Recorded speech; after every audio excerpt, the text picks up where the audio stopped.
শ্রীমদ্ ভগবদ্গীতা যথাযথ ষষ্ঠ অধ্যায় ধ্যান যোগ শ্লোক নাম্বার 24 স নিশ্চয়ন যোক্তব্য যোগঃ নির্বন্ন চেতসা সংকল্প প্রবানো কামম ত্যক্তা সর্বানুশেষতঃ মনসৈবেন্দ্রিয় গ্রামম বিনিয়ম্য সমন্তঃ।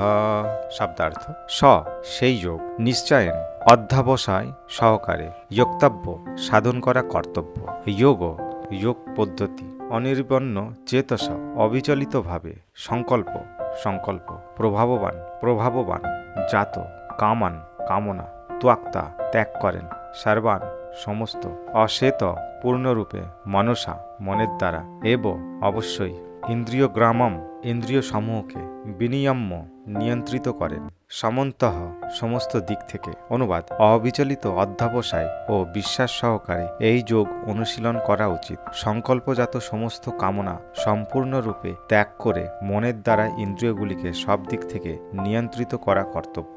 তাৎপর্য যোগীকে দৃঢ় সংকল্প ও ধৈর্য সহকারে অবিচলিত থেকে যোগ অভ্যাস করতে হয়। এক সময় না এক সময় সাধনার সিদ্ধি অবশ্যই হবে। এভাবেই পূর্ণ আশীর্বাদ হয়ে গভীর ধৈর্য সহকারে এই পথ অনুসরণ করতে হয়। সাফল্য লাভে বিলম্ব হলে হতদম্য হওয়া কখনোই উচিত নয়, কারণ দৃঢ় সংকল্প নিয়ে যিনি যোগ অভ্যাস করেন তিনি অবশ্যই সাফল্য লাভ করেন।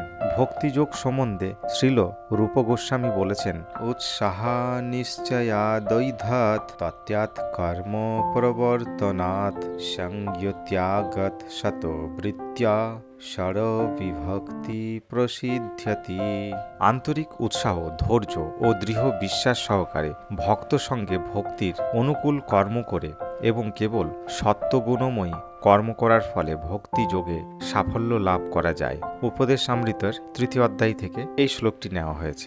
দৃঢ় সংকল্প সম্বন্ধে সেই চড়াই পাখির দৃষ্টান্ত অনুসরণ করা উচিত, যার ডিম সাগরের জলে ভেসে গিয়েছিল। একটি চড়াই পাখি সমুদ্রের তীরে ডিম পেড়েছিল, কিন্তু মহাসমুদ্রের দুর্বার তরঙ্গে সেই ডিমগুলি ভেসে যায়।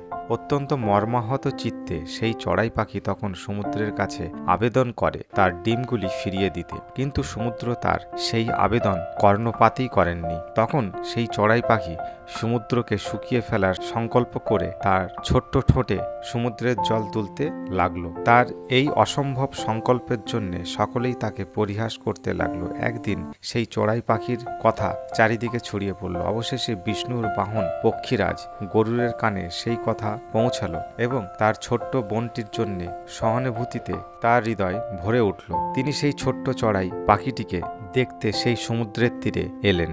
গরুর চড়াই পাখির এই দৃঢ় সংকল্প দেখে মুগ্ধ হয়ে তাকে সাহায্য করবার প্রতিশ্রুতি দিলেন। তারপর তিনি সমুদ্রকে আদেশ করলেন চড়াই পাখির ডিমগুলি ফিরিয়ে দিতে, আর সে যদি তা না করে তাহলে তিনি সেই চড়াই পাখির কাজটি সম্পন্ন করবেন। সেই কথাও তিনি সমুদ্রকে জানিয়ে দিলেন। ভীতগ্রস্ত হয়ে সমুদ্র তখন চড়াই পাখির ডিমগুলিকে ফিরিয়ে দিলেন। এভাবেই গরুরের কৃপায় সেই চড়াই পাখি তার ডিম ফিরে পেয়ে সুখী হল। তেমনি যোগ সাধনা করা, বিশেষ করে ভগবানের সেবার মাধ্যমে ভক্তিযোগ সাধন করাকে ভীষণ কঠিন বলে মনে হতে পারে, কিন্তু কেউ যদি ঐকান্তিক নিষ্ঠার সঙ্গে ভক্তিযোগের অনুশীলন করেন তখন ভগবান তাকে নিঃসন্দেহে সাহায্য করবেন। কেননা যে নিজেকে সাহায্য করে ভগবান তাকে সব রকমের সাহায্য করেন।